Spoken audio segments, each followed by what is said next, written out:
Hello, dear listeners. Welcome to the English Globe. I am Adam, and together with my co-host Julia, we are very glad to have you here with us today. Every week on this podcast, we explore important global issues and try to understand how they affect not only governments and leaders, but also the daily lives of people around the world. Today we bring you a topic that has attracted a lot of attention and debate. Is China buying global power with money? This question is at the heart of today's international relations. China has grown rapidly in the past 40 years, moving from a developing country into the second-largest economy in the world. With its wealth, it is investing in big projects across Asia, Africa, Europe, and even Latin America. Some say these investments are a form of development and cooperation, while others argue that China is trying to use money to gain influence, reshape global rules, and challenge the dominance of the United States and its allies. That is why this conversation matters. It is not only about China's rise, but also about the future of global order. If money can buy power, then we may see new forms of competition between countries, where financial deals replace military bases or political agreements. But if money has limits, then China may discover that influence also depends on trust, shared values, and cultural ties. By exploring this issue today, we want to help you, our listeners, think critically about what kind of world is emerging before our eyes. Before we dive deeper, dear listeners, we kindly ask you to support the English Globe. Please like this video if you find these discussions useful. And do not forget to subscribe to our YouTube channel so that you never miss our future podcasts. Your support helps us continue to produce thoughtful content on international affairs, history, and the English language. And we would love to hear from you directly. Please go to the comment section and tell us where you are listening from. Are you in Asia, Europe, Africa, or the Americas? We want to know where our community is growing. Also, share your opinion on today's topic.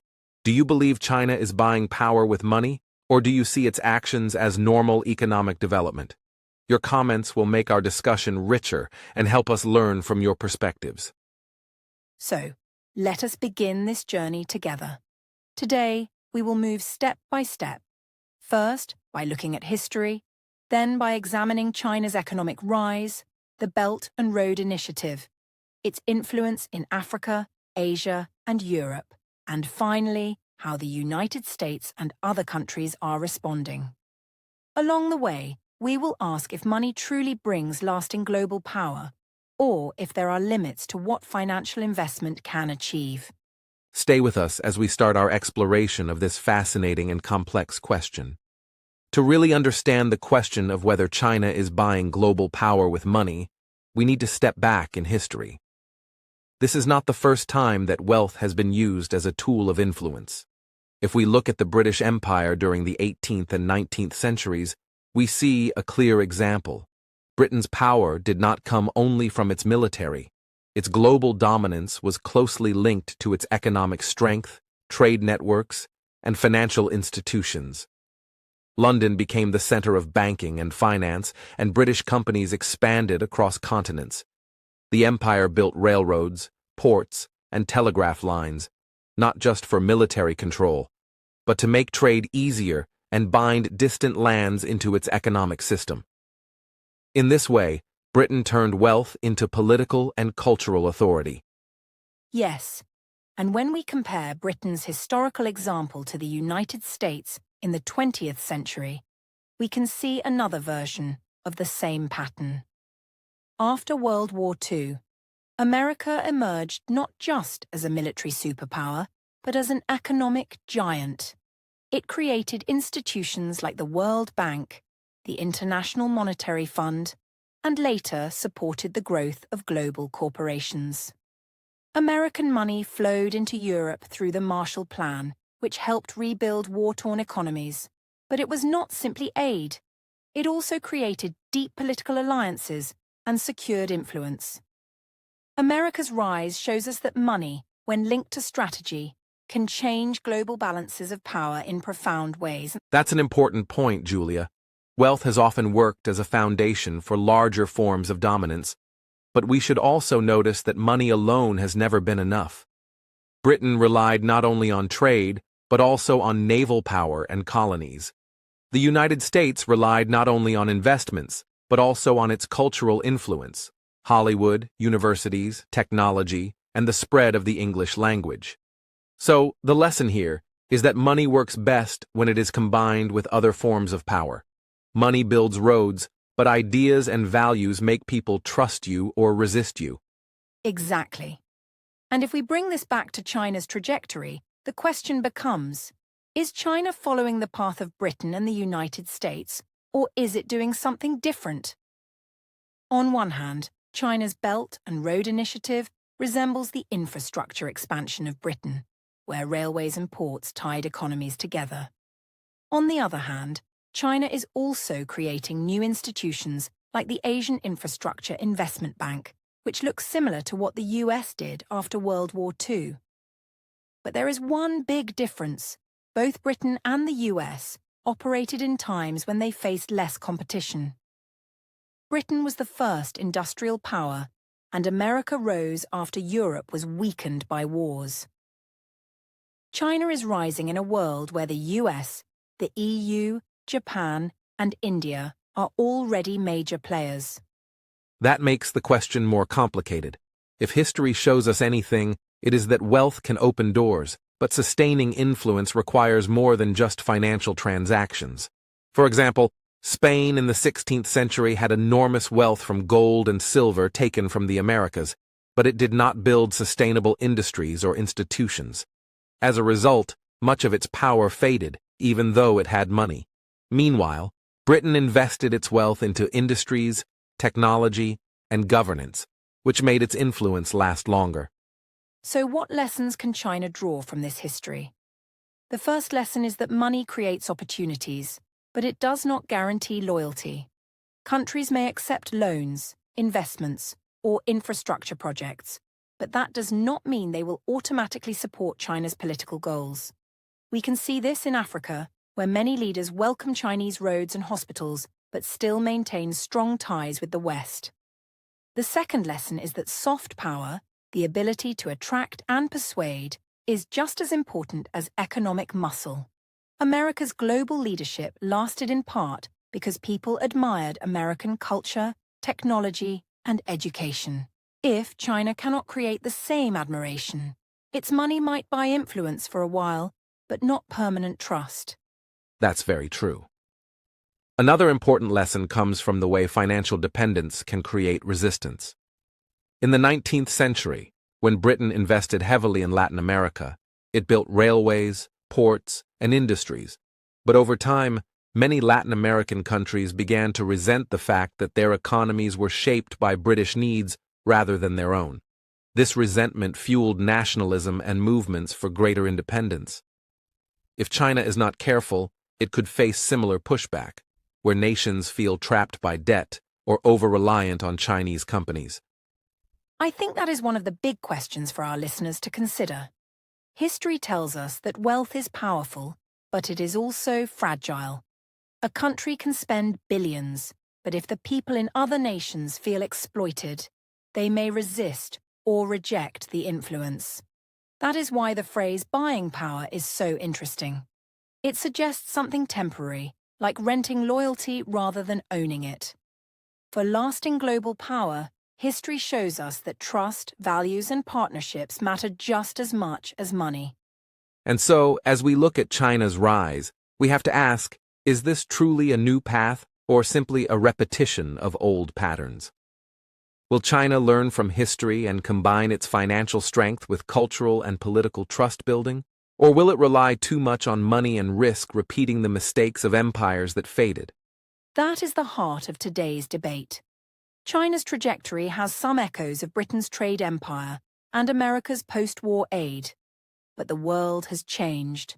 Information spreads faster, public opinion matters more, and global competition is stronger.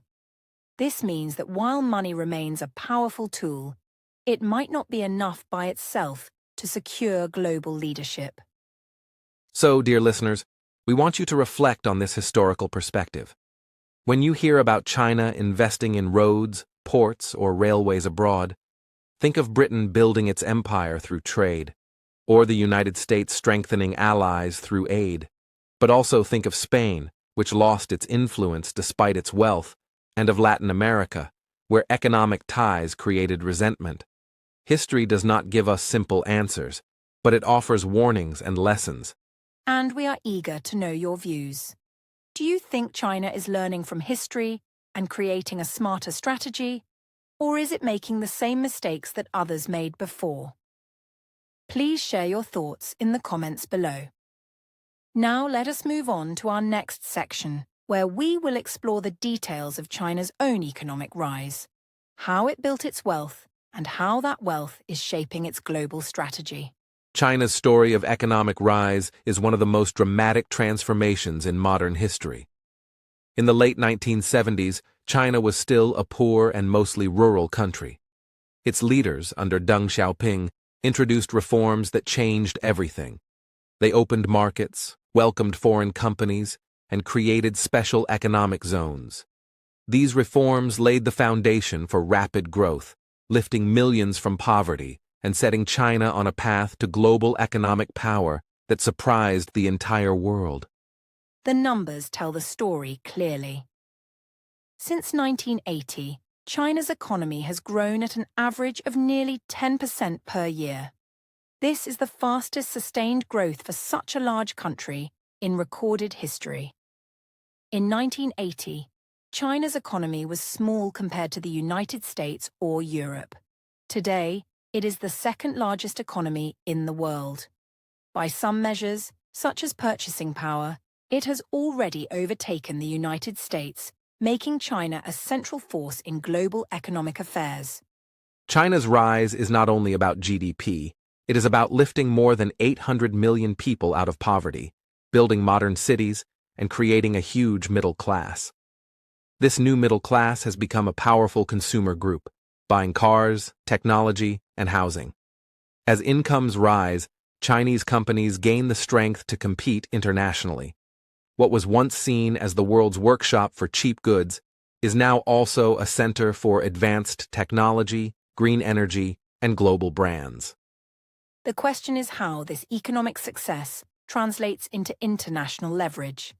One of the most important factors is trade. Today, China is the largest trading partner for more than 120 countries. Nations in Asia, Africa, and Europe all sell goods to China and buy products from its industries. This dependence shapes foreign policy decisions. Leaders know that upsetting China could mean losing access to a key market, which would damage industries and jobs. Economic ties give China influence. China has also become the factory of the world, producing electronics, clothing, steel, and machinery. Its dominance in supply chains gives it bargaining power. For example, China controls much of the world's production of rare earth minerals, which are vital for smartphones, renewable energy, and defense technology. If Beijing restricts exports, industries across the globe are affected. This ability to influence through production and resources strengthens its global position in ways that go beyond military force. Another example is China's strength in infrastructure and finance. Through its Belt and Road Initiative, it invests heavily in roads, railways, and ports in different countries. These projects make local governments more dependent on Chinese money and expertise. As a result, many nations view China not only as a trading partner, but also as an essential source of development support. This changes the balance of global influence, giving Beijing more voice in regional and international decision-making. When we compare China's role with that of the United States or the European Union, the differences are striking.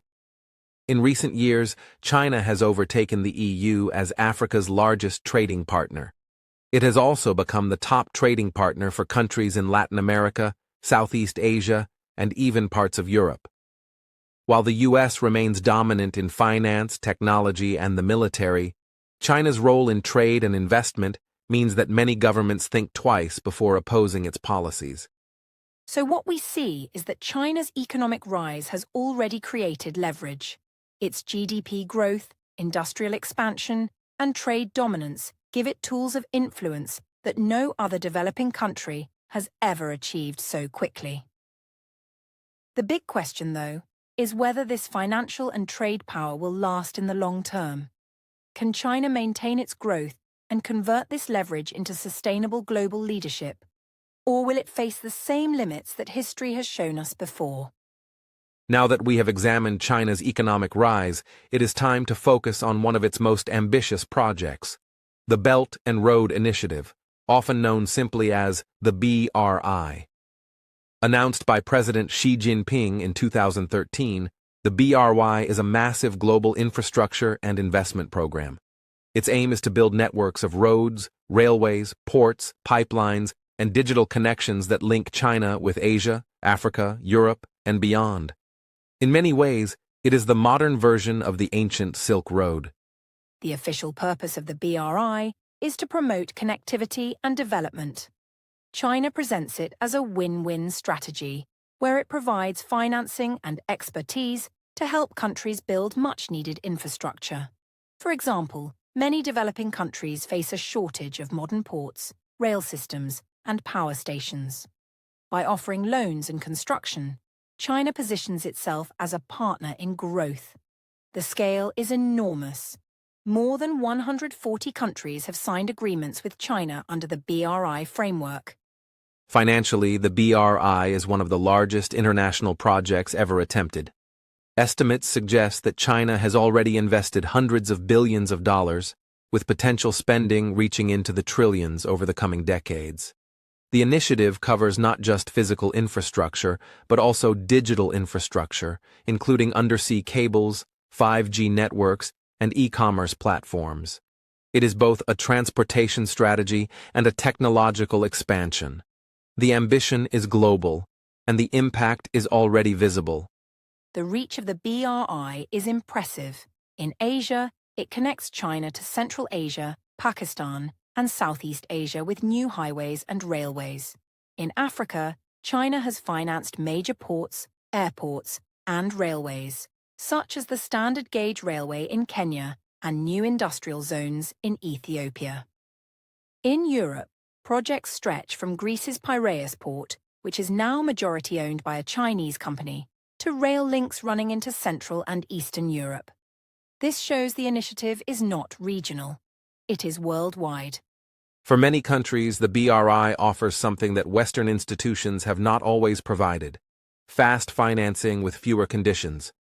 Nations struggling with weak infrastructure welcome Chinese loans because they bring roads, bridges, and power plants quickly.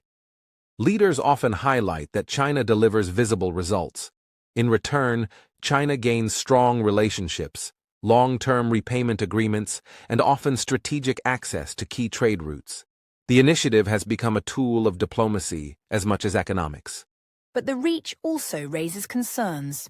Some critics argue that the BRI is less about helping partners and more about expanding China's strategic influence. When China builds a port in Sri Lanka or Pakistan, it also gains potential naval access. When it constructs railways across Central Asia, it secures direct trade routes to Europe that bypass rivals.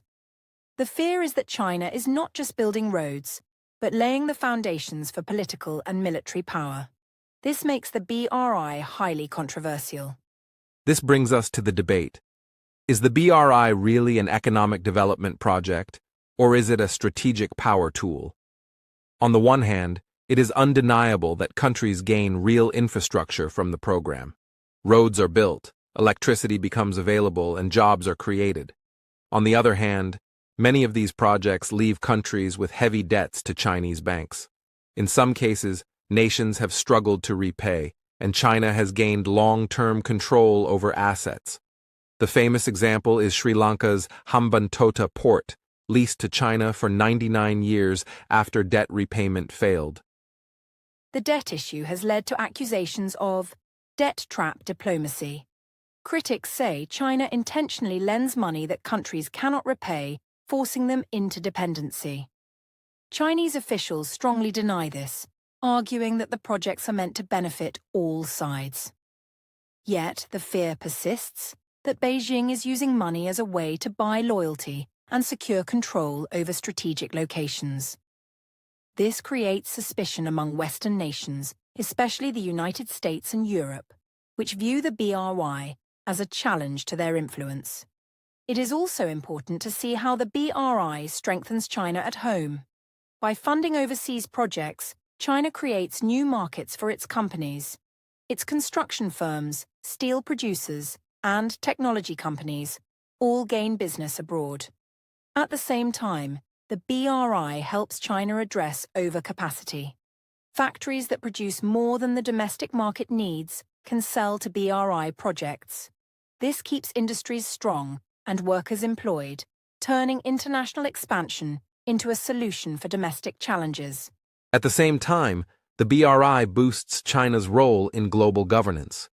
Through institutions like the Asian Infrastructure Investment Bank, which often supports BRI projects, China gains influence in how international finance is organized. By creating new lending mechanisms outside of the World Bank and IMF, China shows that it does not need to rely on Western institutions. This represents a shift in global order, where financial power is shared differently and Beijing becomes a central player.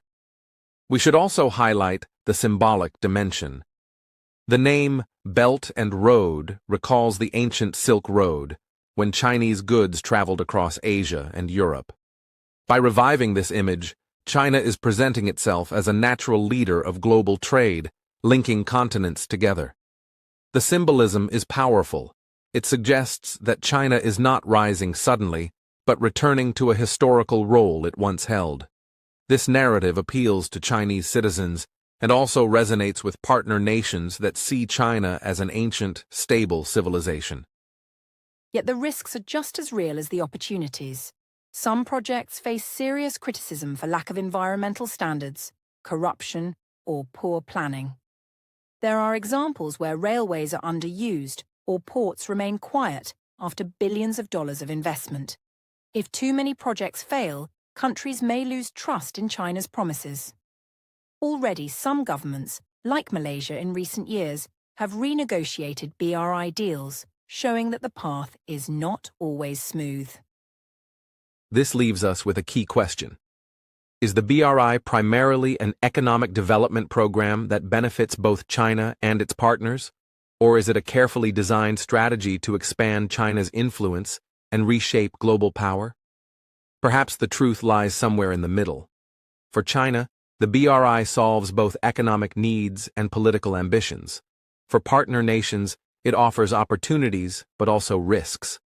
History will judge whether it becomes a bridge of cooperation or a tool of control. And dear listeners, this is where we want your input. When you look at the Belt and Road Initiative, do you see it as a generous development project that helps countries grow, or do you see it as a strategic move by China to gain power?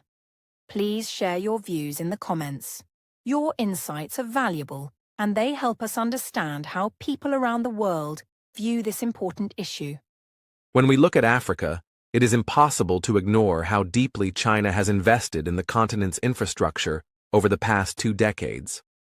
Roads, bridges, ports, and power plants have become symbols of Beijing's growing role. For many African countries, such projects represent hope and opportunity. They often create jobs, improve transportation, and stimulate trade. Yet behind this rapid development, there are important questions about financing, ownership, and long-term control that cannot be overlooked. Yes, and one key element here is the way Chinese loans are structured.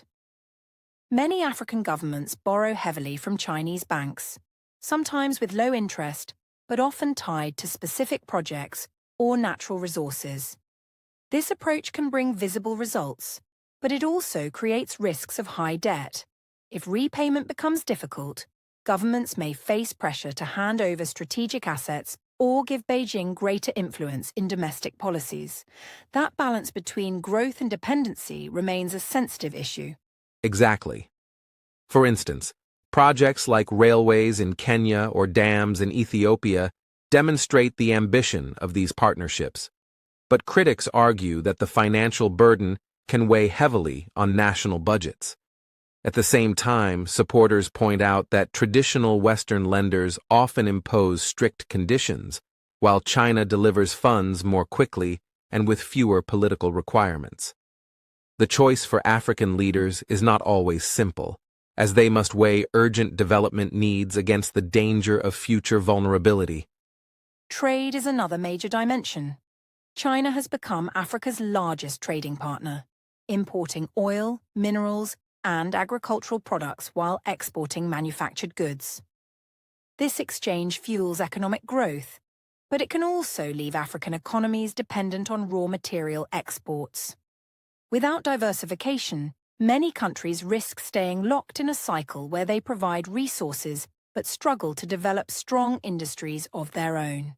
The challenge lies in turning this trade relationship into one that builds long-term sustainability. Aid and assistance also play a role. China provides scholarships, medical teams, and training programs, often presented as part of a win-win partnership. For many Africans, these gestures strengthen people-to-people ties and open new opportunities.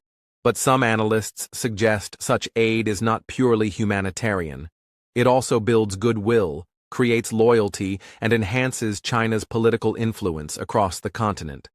In this sense, aid becomes another tool in the broader strategy of extending global presence. At the same time, African leaders are not passive in this relationship. Many see China as an alternative partner that allows them to negotiate better terms with the West. They may use Beijing's presence as leverage, gaining more space to shape their own development agendas.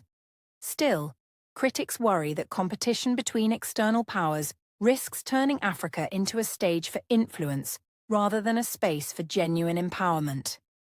The real test is whether partnerships lead to lasting independence or deeper reliance. One clear example of this complexity is the Belt and Road Initiative. Through this program, China funds ports, highways, and digital infrastructure across Africa. On the surface, these projects connect regions and open markets. But when financed by large loans, they can tie countries more closely to Chinese institutions. The question then becomes, are these investments building a stronger Africa, or are they reinforcing a system where China holds the keys to vital infrastructure and decision-making power? And this is where the debate becomes sharper. Supporters argue that Africa gains infrastructure that might otherwise remain only a dream, while China secures access to markets and resources. Both sides benefit. Yet opponents stress that when control over ports or railways shifts to foreign hands because of unpaid debt, sovereignty is weakened. In their eyes, the projects risk creating dependency rather than partnership. This tension continues to define much of the discussions surrounding China's role in Africa. Ultimately, the story is not one of pure generosity or pure exploitation. It is a mixture of opportunity, ambition, and strategic interest. For millions of Africans, Chinese investment brings real change to daily life, from smoother transport to electricity access. For China, it strengthens global presence and influence. The challenge is finding balance, ensuring that Africa does not carry an unsustainable burden, while still enjoying the benefits of rapid development and modernization. Yes, and the wider world is watching closely. Western countries often criticize China's approach, calling it debt trap diplomacy. China rejects this accusation, insisting its projects are built on mutual respect and shared progress. The truth likely lies somewhere in between. What matters most is how African leaders manage these relationships, protect sovereignty, and ensure that investments create lasting benefits. In the end, Africa's path will depend not only on outside powers, but also on its own vision and choices. When we examine China's influence closer to home, Asia is the first region to consider. China's rapid economic rise has given it significant regional dominance, particularly in East and Southeast Asia. Countries like Vietnam, Thailand, and Malaysia are heavily involved in trade with China, relying on its markets for exports and importing Chinese products and technology. This creates an interdependence where China holds considerable leverage in negotiations over tariffs, trade agreements, and regional projects. It is a relationship built on both opportunity and caution. In addition to trade, China's economic presence comes with political implications. The South China Sea, for example, is a region where China asserts territorial claims while investing heavily in ports and maritime infrastructure. Its Belt and Road Initiative extends into countries like Myanmar and Cambodia, creating development projects that align with Chinese interests. These investments provide access to critical trade routes and strategic locations, allowing China to expand influence without traditional military occupation, demonstrating a modern approach to regional power. Technology and industry are another dimension of China's influence in Asia. Chinese tech giants like Huawei and ZTE have provided infrastructure for telecommunications across the continent, including 5G networks.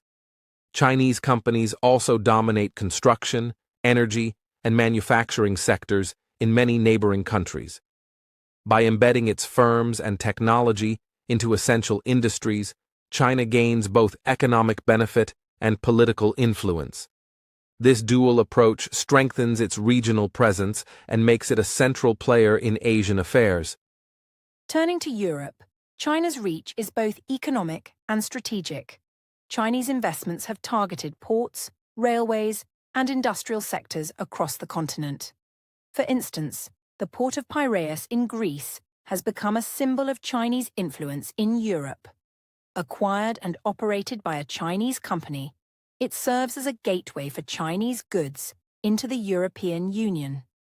Similar investments exist in Italy, Spain, and Central Europe, often tied to broader infrastructure or technology projects.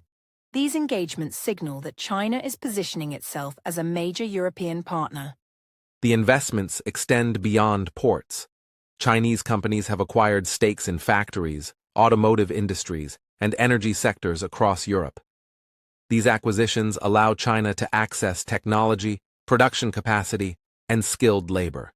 Additionally, European countries gain financing for projects that might otherwise be difficult to fund. This creates a mutual benefit on the surface, but it also generates debates about national security and economic dependence. Governments must balance economic growth with concerns over foreign control of strategic assets. European responses vary. Some nations, like Greece and Italy, welcome Chinese investment openly. Others, such as Germany and France, approach with caution, imposing regulatory oversight or limiting access to critical infrastructure. This divergence shows that while China can provide substantial economic incentives, it does not automatically reshape political alignment. European nations weigh the benefits of investment against the risk of strategic dependency, maintaining autonomy where possible while engaging in economic cooperation. Back in Asia, the story is similar. Countries welcome Chinese infrastructure projects and trade, yet they remain wary of political influence. Nations like India and Japan observe China's moves carefully, negotiating agreements that maximize their economic interests while limiting potential leverage. This balancing act demonstrates that while China wields economic power, regional governments actively manage how much influence they allow. It highlights that money and investment are influential, but not all-powerful. An interesting example in Europe is the network of 16+1 countries in Central and Eastern Europe. China has invested heavily in railways, energy, and technology in these nations, aiming to enhance connectivity with the rest of Europe. While these projects increase trade and economic growth, the European Union has expressed concerns that this network may create divisions and preferential treatment for China. It illustrates how large-scale investments can influence policy discussions at a continental level, without necessarily controlling outcomes directly. In both regions, the debate continues. Do Chinese investments translate into lasting political alignment or simply temporary cooperation? Evidence suggests a mix. countries benefit economically while maintaining independent policies. Some align more closely with China on certain issues, such as trade or infrastructure, but not necessarily in security or diplomatic stances. This nuanced effect shows that money and investment increase influence, but rarely guarantee total political loyalty. Furthermore, China's approach combines economic incentives with strategic patience. Unlike a military expansion, these investments build long-term ties, gradually increasing interdependence. This method allows China to cultivate relationships that may shape regional decision-making over decades. Still, governments remain aware that engagement with China requires careful management, as over-reliance could create vulnerabilities in the future. Ultimately, the story of Asia and Europe shows that China's economic rise creates both opportunities and challenges for its neighbors. While infrastructure, trade, and investment enhance growth, they also introduce questions of dependency and strategic leverage. Countries navigate these dynamics by balancing immediate benefits against long-term independence, showing that even with vast wealth, influence requires careful negotiation, trust, and mutual respect. Dear listeners, as you think about China's growing influence in Asia and Europe, consider how governments respond to these investments. Do you see them as examples of mutual benefit or signs of dependency? Can financial power reshape political alignments, or is influence more complex than money alone? We would love to hear your thoughts in the comments below. Your perspectives help us understand how different regions view China's economic strategy. When we examine China's growing economic power, it is impossible to ignore how the United States and its Western allies perceive this rise. Washington has long viewed China's Belt and Road Initiative, trade dominance, and global investments with suspicion. For U.S. policymakers, China's expanding influence is not just about money. It represents a shift in the global balance of power. European allies often share these concerns, seeing Beijing as a competitor that challenges decades of Western economic and political leadership. The U.S. response has been multifaceted. On one hand, it emphasizes maintaining strong economic and diplomatic relationships with countries that might be drawn toward China. On the other hand, America increasingly scrutinizes Chinese investments, especially in technology, infrastructure, and critical industries. The Committee on Foreign Investment in the United States, CFI-US, for example, reviews foreign acquisitions to prevent sensitive technology from falling under Chinese control. This shows a careful balancing act between openness to trade and national security. Trade policy is another tool in the Western response. In recent years, the U.S. has imposed tariffs on Chinese goods, targeting industries where it perceives unfair competition or intellectual property concerns. Beyond tariffs, the U.S. engages in trade negotiations to encourage partners worldwide to adopt standards that limit over-reliance on Chinese products or finance. The broader goal is to ensure that Beijing's financial reach does not translate directly into uncontested political influence, particularly in regions critical to Western interests. Europe has also responded, though in different ways depending on the country. Nations like Germany and France have developed stricter rules for foreign investments, especially in strategic sectors such as energy, telecommunications, and defense. The European Union has implemented screening mechanisms to evaluate large acquisitions by Chinese companies. These tools aim to protect national interests without completely shutting off trade, reflecting the delicate balance between economic benefit and strategic caution. In addition, Western countries are promoting alternative partnerships and initiatives to counterbalance Chinese influence. For example, the US and Japan have invested in infrastructure projects in Asia, Africa, and Latin America, offering loans and technical expertise to countries that might otherwise rely on Chinese financing. Similarly, the EU encourages investments and trade agreements that provide options for developing nations. The goal is to ensure that countries have alternatives and are not solely dependent on Beijing. Sanctions and restrictions are also part of the toolkit. When Chinese policies, such as actions in Hong Kong or the South China Sea, conflict with Western principles or security interests, the U.S. and its allies respond with targeted measures. These can include export restrictions, visa limitations, and financial sanctions. While controversial, such steps signal to Beijing that economic engagement alone does not guarantee political acquiescence or diplomatic leniency from the West. A key question is whether these counter-strategies are effective. China's wealth and economic integration are enormous, making complete containment impossible. Instead, the West focuses on shaping incentives and influencing rules rather than stopping Chinese expansion entirely. By providing alternative financing, strengthening alliances, and promoting standards for fair trade, Washington and its partners aim to ensure that countries have freedom of choice in their economic and political alignments. Technology is another battleground. Western nations have worked to protect critical technologies from over-reliance on Chinese firms. 5G networks, semiconductors, and artificial intelligence are areas where investments are carefully monitored. Simultaneously, alliances like the Quad, which includes the US, Japan, India, and Australia, coordinate policies to offer alternatives in technology, infrastructure, and security. These efforts reflect a comprehensive approach, combining financial, diplomatic, and technical tools. Yet there is an ongoing debate about whether these measures are enough. Some analysts argue that China's scale and speed of investment, combined with its patience in building long-term relationships, make it difficult for Western powers to compete purely on money or infrastructure. Others insist that the West still holds advantages in innovation, governance, and financial systems that can counterbalance Beijing's influence.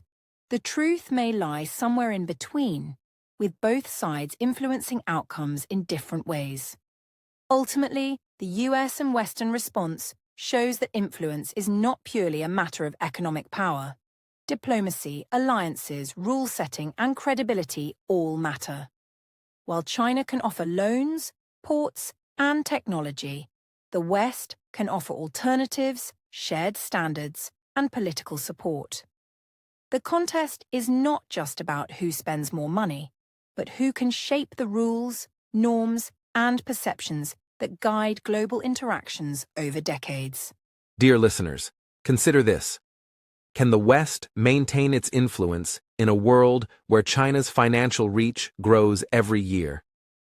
Will alternative alliances and trade partnerships be enough to balance Beijing's investments, or will money ultimately dominate influence? We invite you to share your thoughts in the comments. Your perspectives help us understand how people around the world view this complex and evolving dynamic. When we talk about influence, it is important to remember that money is only one part of the picture. China has invested heavily in what scholars call soft power, using culture, media, and education to extend its global reach. Confucius Institutes, for example, are located in hundreds of universities worldwide, teaching Chinese language and culture. Chinese media outlets like CGTN and Xinhua broadcast in multiple languages, promoting Chinese perspectives on news and international events. These initiatives aim to shape perceptions, making China appear as a benevolent and modern power. By funding cultural festivals, academic programs, and language courses, Beijing tries to build familiarity and goodwill. Soft power is subtle. It does not compel governments, armies, or markets, but it influences minds over time. For China, combining economic investment with cultural presence creates a more complete strategy for shaping how the world sees it and how nations interact with it. Media investments are particularly significant. Chinese international news outlets provide coverage that often emphasizes economic partnerships and developmental contributions, while minimizing contentious topics such as human rights or territorial disputes. This messaging can affect public perception, particularly in countries that rely on foreign news sources or lack robust media ecosystems. It is a form of influence that complements financial tools and infrastructure investments. Yet the effectiveness of cultural influence has limits. While Confucius Institutes teach language and culture, they have also faced criticism for censorship and political messaging. Some universities have closed these institutes, citing concerns over academic freedom. This illustrates a key point. Cultural soft power cannot replace economic leverage entirely. While money buys access, influence over ideas and values depends on credibility, transparency, and trust, which cannot always be purchased. The question then becomes, can money alone shift global opinion? In many cases, financial investments create dependencies, encourage partnerships, and open doors, but they rarely change hearts and minds completely. Soft power requires authenticity and voluntary acceptance. Even if a country invests billions in media and education abroad, people may remain skeptical or seek alternative perspectives. Influence is ultimately a combination of resources, values, and persuasion, not just funding. Education is another critical front. Chinese scholarships, student exchanges, and research collaborations aim to expose young people to Chinese perspectives. Many students benefit from these opportunities, gaining skills and knowledge while building personal connections with China. Over time, this network of alumni can foster understanding and even support for Chinese policies. However, critics argue that exposure does not automatically lead to alignment, especially when students return home to environments with diverse opinions. Cultural initiatives are also intended to strengthen China's image as a responsible global leader. For example, China invests in museums, cultural centers, and art exhibitions abroad. These projects highlight China's history, innovation, and achievements, projecting a narrative of progress and stability. While such efforts generate curiosity and respect, they cannot entirely overcome geopolitical concerns or long-standing historical tensions. Perceptions are shaped by many factors, not just funding. In addition, global audiences increasingly access multiple sources of information online, from social media to independent news. Even when China invests heavily in state media abroad, it faces competition from alternative narratives. This creates a limit to the influence of money alone. Public opinion is complex, shaped by local culture, education, media literacy, and personal experience. A country may be wealthy and generous, but without trust and credibility, its message may not resonate. Soft power and economic influence interact, but they are not interchangeable. Money can facilitate cultural projects, fund universities, and support media, but it cannot automatically produce loyalty or admiration. Trust must be earned, often through consistent behavior, transparency, and respect for local norms. China's challenge is that economic dominance can sometimes undermine credibility, especially if local populations perceive investment as coercive or self-serving rather than mutually beneficial. Ultimately, the combination of money and culture raises profound questions about global influence. Can China use its wealth to build a positive reputation worldwide? Or will financial power only create dependence without genuine admiration? Soft power requires patience, authenticity, and engagement beyond transactions. It is a reminder that global influence is multidimensional. It depends on economics, politics, culture, and credibility working together over time. Dear listeners, we would like you to reflect on this. Can financial investment alone change how the world views a country? Can media, education, and cultural programs funded by a wealthy nation sway public opinion? Or is trust built only through actions over time? Share your opinions in the comments below. Understanding these dynamics helps us see how influence operates in a complex, interconnected world. As China's global investments grow, critics have raised serious concerns about what some call debt trap diplomacy. This term refers to the idea that China intentionally lends more money than countries can repay, gaining leverage when debts cannot be met. Projects under the Belt and Road Initiative, for example, have sparked debate about whether loans are designed primarily to help development or to secure strategic control over critical infrastructure. The argument suggests that financial assistance may carry hidden strings. Critics point to high-profile cases like Sri Lanka's Hambantota port, where the government struggled to repay Chinese loans and ultimately leased the facility to a Chinese company for 99 years. Similar concerns exist in countries like Pakistan, Zambia, and Laos, where large infrastructure projects have led to significant debt. The question is whether these arrangements are mutually beneficial, or whether they allow China to gain disproportionate influence over domestic decision-making in recipient nations. Another layer of criticism relates to transparency. Some loans and contracts are negotiated behind closed doors, with limited public oversight or independent auditing. This lack of transparency fuels suspicion among citizens, journalists, and Western observers. Questions arise about interest rates, repayment terms, and collateral agreements. Even if intentions are primarily developmental, the opacity of financial arrangements can create mistrust, leading countries and populations to question whether their economic sovereignty is being compromised. At the same time, there are real risks for China itself. Financial overreach is a concern, as lending vast sums across multiple continents exposes Chinese banks and government agencies to potential defaults. Economic shocks, currency fluctuations, or political instability in recipient countries can create losses for China. The sheer scale of these investments means that mistakes in judgment or mismanagement can result in financial setbacks, potentially affecting domestic stability and slowing other economic initiatives.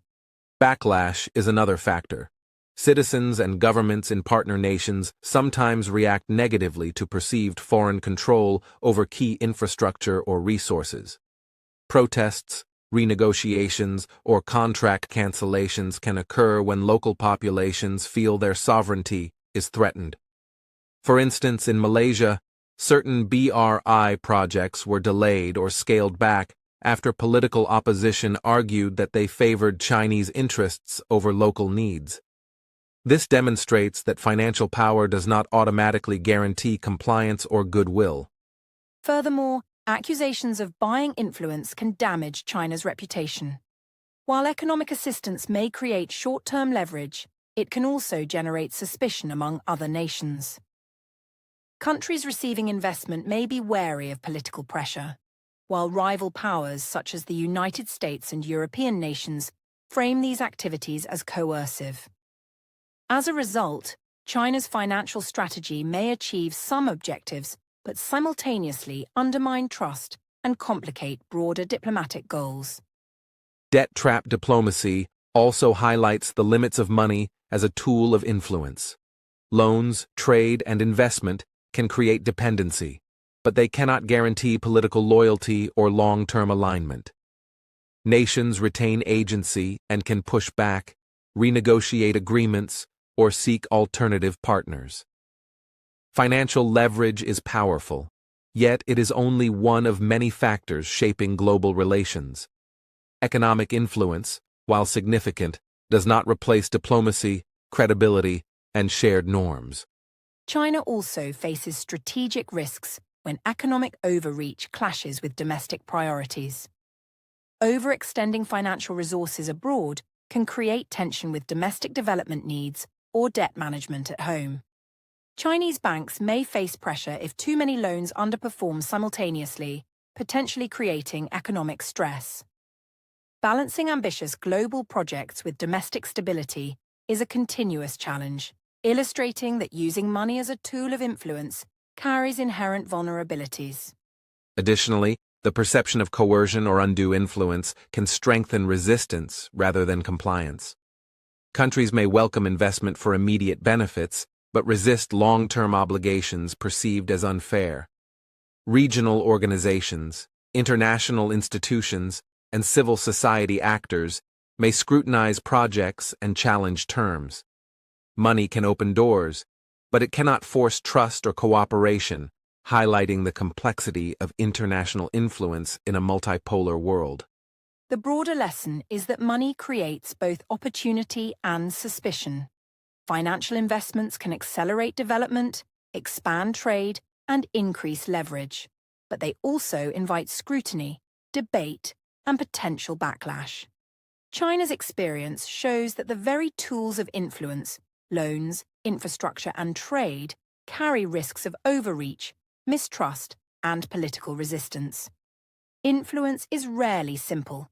It requires a careful balance between generosity, strategy, and respect for sovereignty. Dear listeners, this section underscores the complexity of buying power. While money can influence governments and shape development, it can also generate skepticism and resistance. Consider this. Can a nation use wealth to achieve global leadership without triggering backlash? Can influence bought with financial means survive over the long term? We invite you to share your thoughts in the comments, reflecting on both the benefits and the risks of this global strategy. As we reach the conclusion of our discussion, it is clear that China's use of wealth to extend its influence is a complex and multidimensional strategy. From infrastructure projects in Africa and Asia to investments in Europe, and from trade dominance to soft power initiatives, China is exercising its economic power in ways unprecedented in recent history. Money opens doors, funds development, and strengthens diplomatic ties, but it is not the only factor shaping global influence.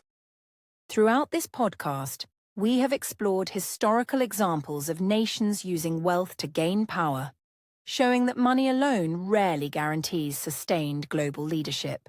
We looked at China's economic rise, trade dominance, and ambitious Belt and Road Initiative, seeing both opportunities and risks. Investments can promote growth, create jobs, and build infrastructure, but they can also generate debt, dependency, and suspicion. Influence bought with money carries both benefits and vulnerabilities.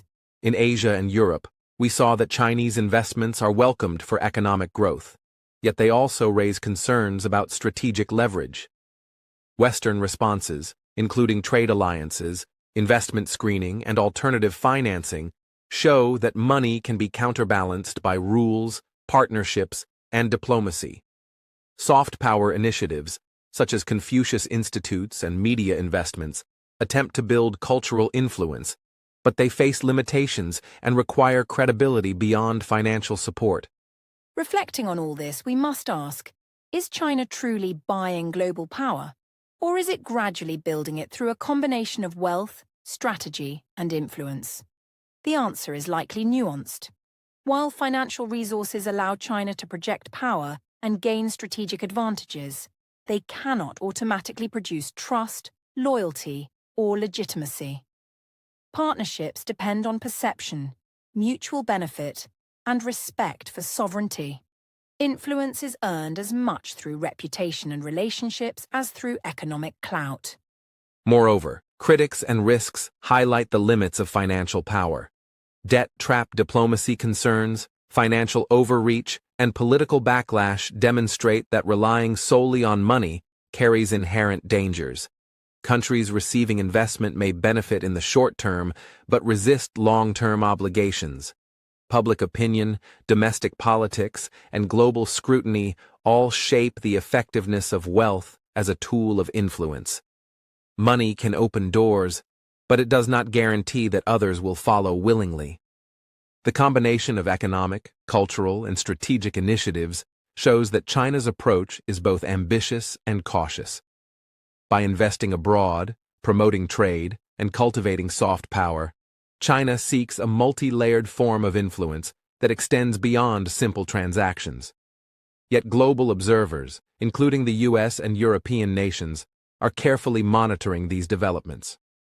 The global order is shifting, and how nations respond to China's rise will shape political, economic, and security outcomes for decades.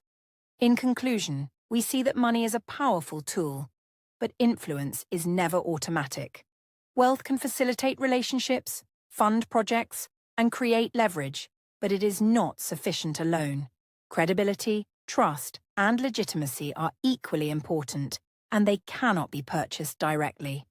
China's global strategy demonstrates the complexity of modern power, where economic might interacts with diplomacy, culture, and strategic patience to shape international influence. Dear listeners, as we leave you with these reflections, we encourage you to consider a few critical questions. Can money buy long-term legitimacy on the global stage, or does it only create temporary advantage? How should nations balance economic engagement with strategic caution?